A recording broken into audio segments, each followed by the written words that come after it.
जब अमेरिका से आए एक पंजाबी परिवार को दिल्ली एयरपोर्ट पर रोका गया तो उन बच्चों के पास जो मिला उसे देखकर खुद पुलिस वाले भी दंग रह गए। अक्सर हम सुनते हैं कि विदेशों से आने वाले यात्रियों को कस्टम अधिकारी रोकते हैं क्योंकि उनके पास सोना, महंगी घड़ियां या कोई गैर कानूनी सामान मिलता है। ऐसे में परिवार को अपमान और कानूनी कार्रवाई का सामना करना पड़ता है। लेकिन ये घटना पूरी तरह अलग थी। एक ऐसी कहानी जो आपके रोंगटे खड़े कर देगी और आपकी आंखों में आंसू ला देगी। दिल्ली के इंदिरा गांधी इंटरनेशनल एयरपोर्ट पर हमेशा की तरह भारी भीड़ थी। हजारों लोग अपने प्रियजनों का इंतजार कर रहे थे। अमेरिका की फ्लाइट से उतरे यात्री थके हुए थे, लेकिन अपने देश लौटने की खुशी उनके चेहरों पर साफ थी। उन्हीं में एक पंजाबी परिवार था, पति, पत्नी और उनके 2 बच्चे। देखने में ये एक सुखी और साधारण परिवार लग रहा था। अपनी मातृभूमि पर कदम रखने का उत्साह उनके चेहरों पर झलक रहा था, पर अगले ही पल उनके साथ जो होने वाला था उसने वहां मौजूद हर किसी को, खासकर पुलिस अधिकारियों को हैरान कर दिया। जैसे ही परिवार ग्रीन चैनल पार कर रहा था, कस्टम अधिकारियों को बच्चों के बैग में कुछ संदिग्ध होने का शक हुआ। उन्होंने तुरंत परिवार को रोका और वहां का माहौल अचानक तनावपूर्ण हो गया। परिवार के मुखिया गुरप्रीत सिंह पिछले 15 सालों से अमेरिका में रह रहे हैं और कड़ी मेहनत के बाद आज एक अच्छे मुकाम पर हैं। गुरप्रीत और उनकी पत्नी मंजीत कौर का हमेशा से सपना था कि वे अपने बच्चों को पंजाब ले जाएं और उन्हें अपनी जड़ों से रूबरू कराएं। बच्चों की उम्र महज 10 और 12 साल थी। वे अमेरिका में ही पैदा हुए और पले बढ़े, लेकिन उनके दिल में पंजाब के लिए एक अनोखा खिंचाव था। शायद ये उन लोरी और कहानियों का असर था जो उनके माता पिता ने उन्हें सुनाई थी। भारत आने की बात सुनकर बच्चों का उत्साह देखने लायक था। उन्होंने कहा था कि वे अपनी पैकिंग खुद करेंगे और उनके पर्सनल बैग को कोई हाथ न लगाए। माता पिता को लगा कि बच्चे अपने खिलौने या पसंदीदा कपड़े रख रहे होंगे, इसलिए उन्होंने ज्यादा ध्यान नहीं दिया। लेकिन जब एयरपोर्ट पर अधिकारियों ने उन भारी बैगों की ओर इशारा किया तो गुरप्रीत के माथे पर पसीना आ गया। उसे समझ नहीं आ रहा था कि बच्चों के बैग में ऐसा क्या है जिसे पुलिस शक की निगाह से देख रही है। उसके मन में बुरे ख्याल आने लगे कि कहीं बच्चों ने अनजाने में कोई गलत चीज तो नहीं रख ली।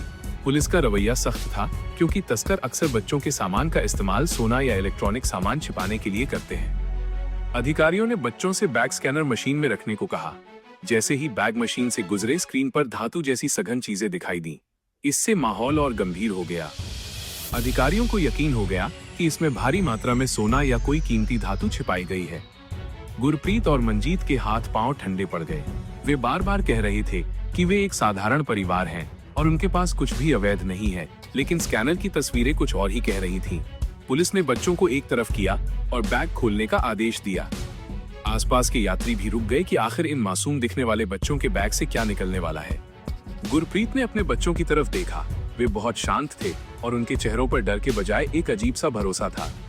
जैसे ही अधिकारी ने पहले बैग की जिप खोली और कपड़ों के नीचे से कपड़े में लिपटी कुछ भारी चीजें निकाली, पुलिस को लगा कि कोई बड़ी स्मगलिंग पकड़ी गई है। लेकिन जब कपड़ा हटाया गया तो वहां सोने की ईंटें नहीं, बल्कि मिट्टी के गुल्लक, पिगी बैंक्स निकले। वे मिट्टी के गुल्लक बहुत भारी थे और ऊपर से पूरी तरह सील थे। अधिकारी हैरान थे कि अमेरिका से कोई मिट्टी के गुल्लक भारत क्यों लाएगा। उन्हें शक हुआ कि शायद गुल्लक के अंदर हीरे या सोना छिपाया गया हो। अधिकारी ने गुल्लक को हिलाया तो अंदर से सिक्कों की खनक सुनाई दी। जब गुरप्रीत से पूछा गया तो उसने कहा, सर मुझे सच में नहीं पता, ये बच्चों ने खुद पैक किया है। पुलिस ने गुल्लक तोड़ने का फैसला किया। जैसे ही एक गुल्लक तोड़ा गया, अंदर से अमेरिकी डॉलर के सिक्के और मुड़े हुए नोटों का ढेर निकल पड़ा। ये देखकर सब दंग रह गए। वहां कोई गैर कानूनी चीज नहीं थी, बल्कि बच्चों की जमा की हुई बचत थी। लेकिन सवाल ये था कि बच्चे इतने भारी सिक्के अमेरिका से यहाँ क्यों लाए। असली सच्चाई अभी सामने आनी बाकी थी। टूटे हुए गुल्लक के सिक्कों के बीच से एक कागज मिला जिस पर बच्चे की लिखावट में कुछ गलतियों के साथ पंजाबी में एक पत्र लिखा था। पुलिस अधिकारी ने उसे पढ़ना शुरू किया। प्रिय बाबा जी, हमने YouTube पर देखा है कि पंजाब के बहुत से किसान गरीब हैं और बच्चों के पास स्कूल जाने के लिए बैग और जूते तक नहीं है। हमने पिछले 2 सालों से अपनी पॉकेट मनी बचाकर ये पैसा इकट्ठा किया है। कृपया यह पैसा उन जरूरतमंद बच्चों को दे दें ताकि वे पढ़ सकें। हम अमेरिका से चॉकलेट नहीं लाए क्योंकि मेरे पापा कहते हैं कि बांटकर खाना ही असली सिख धर्म है। जैसे ही अधिकारी ने ये पत्र जोर से पढ़ा, पूरे कस्टम एरिया में सन्नाटा पसर गया। कुछ देर पहले जो पुलिस वाले सख्ती दिखा रहे थे, उनकी आंखों में नमी आ गई। अधिकारी ने अपने करियर में हजारों तस्कर देखे थे, लेकिन दूसरों की मदद के लिए अपनी खुशियों का त्याग करने वाले ऐसे बच्चे पहली बार देखे थे। गुरप्रीत और मंजीत की आंखों से भी आंसू बहने लगे। उन्हें आज अपने बच्चों पर जो गर्व महसूस हो रहा था, उसे शब्दों में बयान नहीं किया जा सकता था। सीनियर पुलिस ऑफिसर अपनी कुर्सी से उठे, बच्चों के पास आए और उनके सिर पर हाथ रखकर कहा, बेटा, तुम सिर्फ पैसा नहीं लाए हो, तुम अमेरिका से पंजाब के लिए इंसानियत और प्यार लाए हो।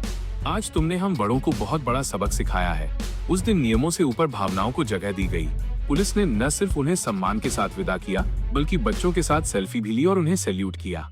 यह कहानी सिर्फ एक परिवार की नहीं है, बल्कि इस बात का सबूत है कि 7 समंदर पार रहकर भी अपनी संस्कृति और संस्कारों को जिंदा रखा जा सकता है।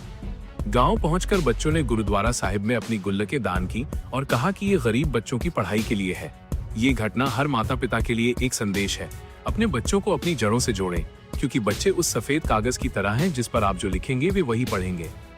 अगर इस सच्ची घटना ने आपके दिल को छुआ हो तो इस वीडियो को लाइक और शेयर जरूर करें। साथ ही हमारे चैनल को सब्सक्राइब करके बेल आइकन दबाना न भूलें। देखने के लिए धन्यवाद।